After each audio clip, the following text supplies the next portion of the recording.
Se você assistiu Central do Brasil, talvez não tenha percebido, mas algo ali é claro. Fernanda Montenegro não merecia aquele Oscar. Fica comigo até o final desse vídeo que você entenderá o porquê. Antes de tudo, quem é Fernanda Montenegro?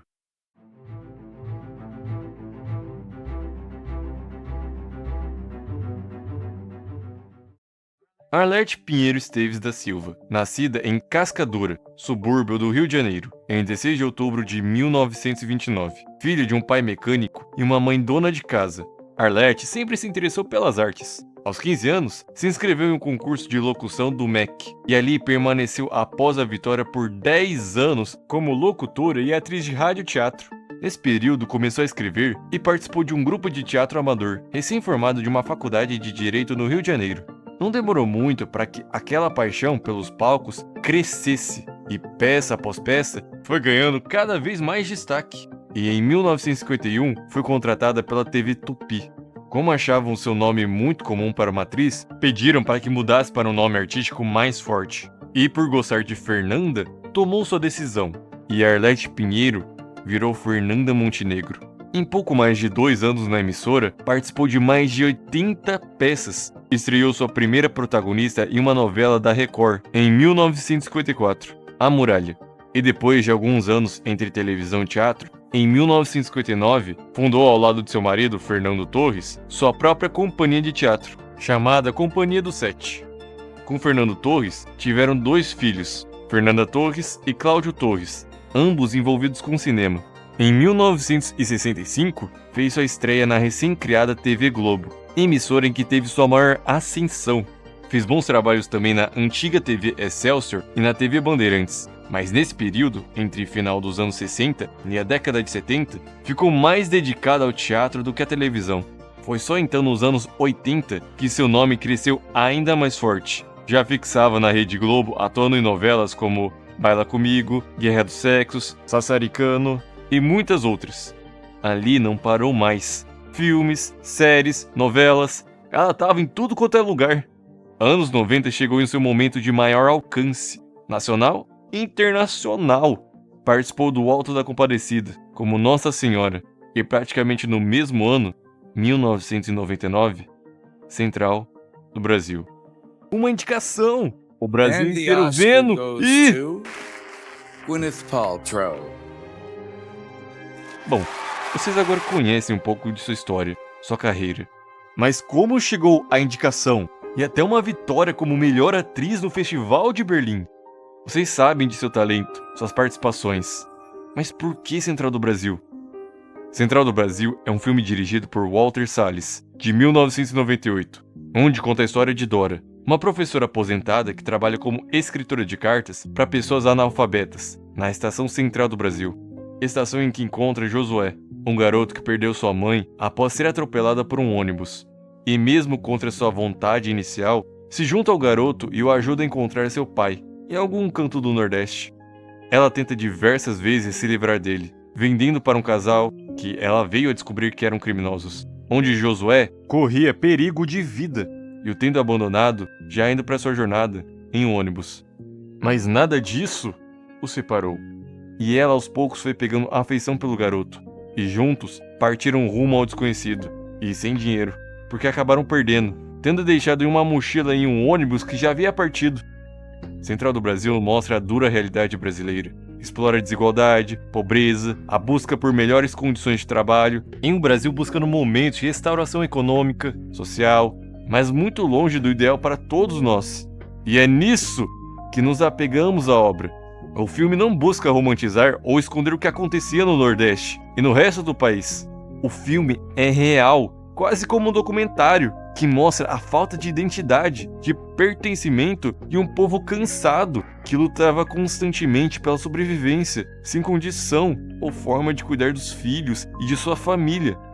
A fotografia do filme é incrível. Ela consegue expressar a aridez e a solidão que se faziam presentes no sertão, relembrando tempos de seca, dificuldades, na qual tanto foram presentes em épocas passadas em nosso país, sendo muito representada em filmes e em nossa literatura. E é nessa conexão entre Josué e Dora que o filme ganha destaque. Não é uma simples atuação. Às vezes penso que aquilo nem é atuação. Aquilo é real. É sentido na pele a dor dos protagonistas. A luta por encontrar consolo diante da dificuldade, um no outro, marca a história de uma forma única.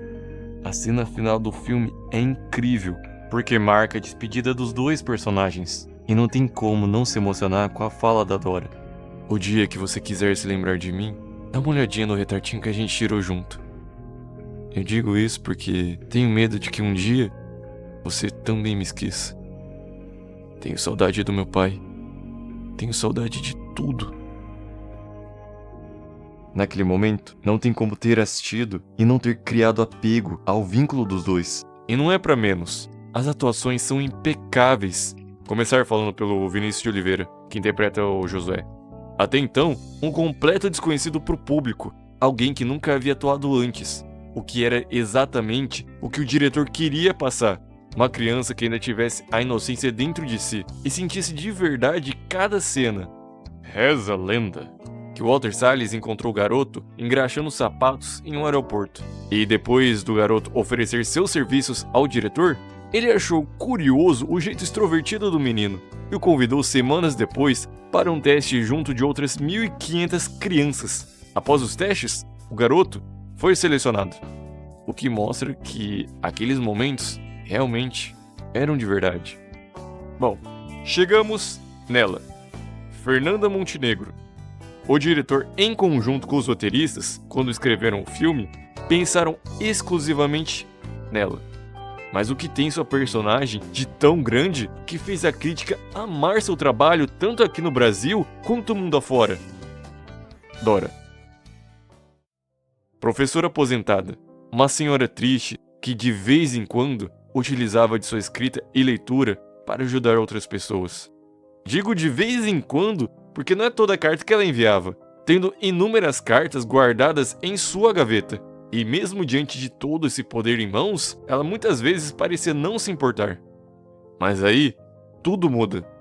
A gente vê uma personagem abalada, sozinha, que se dispõe de ajudar outras pessoas. Talvez por redenção, talvez para se ocupar. Mas a verdade é que ela simplesmente não saía daquela estação. Sua vida parecia vazia, triste, como se já deixasse de viver, seja pelo passado conturbado. Havia um tempo. Há diversas cenas que mostram sua luta constante em se permitir viver, por traumas, medos e pelas angústias que já viveu, como na cena em que passa batom em seu rosto para encontrar o caminhoneiro que, até então, havia usado carona. Mas após se arrumar e ir em direção a ele, por encontro, ele vai embora e a deixa sozinha. Ali vemos o quão grande foi a atuação de Fernanda Montenegro. Suas expressões mostram isso. Vemos as dores, angústias, solidão, traumas, medos, choro, tudo presente na mesma cena. Ela mostra a dor do abandono, que, ao que tudo indica, não foi a primeira vez em sua vida. Ela consegue cativar o público por ser real. Tá longe de ser a personagem perfeita, como ninguém na vida real é. Ela é humana, é falha, cometeu muitos erros em sua vida, é amargurada e infeliz. Mas quando teve sua chance de redenção, mesmo tentando fugir diversas vezes, ela se permitiu. Ela se permitiu sentir, se permitiu encarar de frente e no final das contas, teve sua redenção. Dora foi gigante, simplesmente sendo algo que ela tanto fugia de ser. Humana. Fernanda Montenegro foi elogiada por diversos críticos de cinema no mundo todo, ganhando o Urso de Prata de melhor atriz no Festival de Berlim. Foi indicada ao Globo de Ouro e aquela premiação lá que vocês sabem o nome, colocando seu nome que já era grande em um patamar gigantesco. Beleza, galera. Agora vocês entendem sua história, a força e importância de sua personagem e o marco que foi central do Brasil. Mas então, como você ainda tem a capacidade de dizer que não merecia o Oscar? Tu é maluco? Bateu a cabeça? Calma, galera. Ela não merecia. Vou te mostrar. Oscar. Premiação sediada desde 1929. É composto por diretores, atores, críticos e membros do alto escalão de Hollywood. premiam os melhores filmes, atores, atrizes, diretores, roteiros, animação e por aí vai. É a premiação mais assistida e transmitida no mundo inteiro. Agora deixa eu te perguntar uma coisa, só de curiosidade mesmo. Eles sempre premiam os melhores filmes? É bem injusto, né? É, meu amigo, nem de longe é. A gente já viu Green Book vencer o prêmio tendo concorrido com Infiltrado na Clã, Shakespeare apaixonado vencendo O Resgate do Soldado Ryan, Hitchcock nunca ter ganhado um Oscar, Scorsese concorrer todo ano e ter apenas um Oscar como diretor. Enfim, a gente sabe que quem vota não faz isso pensando em quem realmente é o melhor. Fora a quantidade de vezes que vimos a academia ser injusta e pautar suas decisões em ideais que, em muitos momentos, são preconceituosos, tendenciosos, indo de acordo com os pensamentos da época. E por mais que temos uma cultura atual tentando mudar isso, com filmes que exploram cada vez mais esse lado que durante muito tempo foi negado e esquecido, ainda temos um problema na forma como essas ideias são aceitas e recebidas por pessoas nesse meio. Claro que há filmes bons e ruins, não é o ideal que define a qualidade. Senão a cultura woke seria ótima, e tá longe de ser. Mas vemos a dificuldade do Oscar em aceitar mudanças. Filmes que fogem da bolha de Hollywood, como foi o caso de Parasita em 2019. Primeiro filme de língua estrangeira a vencer o prêmio de Oscar de melhor filme. Brendan Fraser, que havia sido deixado de lado pela indústria durante muito tempo, deu a volta por cima e mostrou a todos o porquê é e sempre foi um grande ator. Robert Downey Jr., que passou anos fazendo um excelente papel como Tony Stark, o personagem que salvou sua carreira, mas apenas em um papel em uma história biográfica e dramática, que venceu o prêmio. A indústria é cruel, ela premia pelo drama, mas muitas vezes esquece todo o caminho e dificuldade que foi chegar até ali, como foi o caso de Fernanda Montenegro e aquele Oscar em 1999. Sei que ninguém aí acha que a Gwyneth Paltrow merecia aquele Oscar. Nem ela e nem o filme Shakespeare é Apaixonado. O filme varreu o Oscar, mesmo sendo um filme muito pior do que praticamente todos os outros. Mas eu vou ser sincero agora. Uma premiação que pouco valoriza o que é feito no resto do mundo, que não premia com justiça seus melhores atores e diretores, que valoriza acima de tudo o drama, mas esquece que há gêneros que mereciam no mínimo o mesmo destaque. A típica história de conquista americana, varrendo sempre premiações. Mas a luta, a realidade, nossa sociedade como ela é, premiar isso seria demais para eles. Em uma história onde Fernanda Montenegro fazendo a melhor atuação de sua carreira, dando o máximo de sua excelência, força e expressão em seu rosto e em sua pele, na essência do que é ser brasileira e o que aquela obra significa. Olha, realmente, ela não merecia o Oscar, ela merecia muito mais. Todos os prêmios possíveis, reconhecimento, valorização, um nome no tapete vermelho, e tudo que ela tem direito. Ela merece ser lembrada hoje, ontem e sempre. E a importância que o nosso cinema nacional tem, porque antes de criticar e dizer que é ruim, assista esse filme e você vai entender. Fernanda Montenegro colocou seu nome na história. Não ganhou o Oscar naquele ano, mas em 2013, por Doce de Mãe, veio a ganhar um Emmy. Mas sinceramente, não são prêmios que definem um talento, um peso, um marco. Prêmios ajudam, são legais, mas o mais importante é ver o que a obra traz, qual o tamanho dela para a sociedade, qual o tamanho dela para a nossa formação e entendimento das coisas. E não é o Oscar que define isso.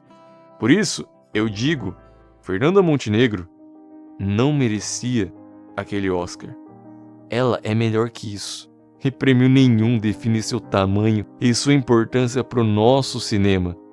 Ela merecia e merece muito mais que uma simples estatueta. Bom, galera, é isso. Espero que tenham curtido o vídeo, que de alguma forma tenha feito sentido a vocês. Comenta aqui embaixo o que vocês acham do nosso cinema nacional e de Central do Brasil. Falando em cinema, fiz um vídeo falando sobre outro cara que entende um pouco desse assunto, que sabe fazer um filme, mesmo que não sejam bons como vocês pensam. Sim, eu tô falando de Quentin Tarantino. E antes de sair me xingando de tudo quanto é nome, clica nesse vídeo aí na tela, que eu deixo claro o porquê.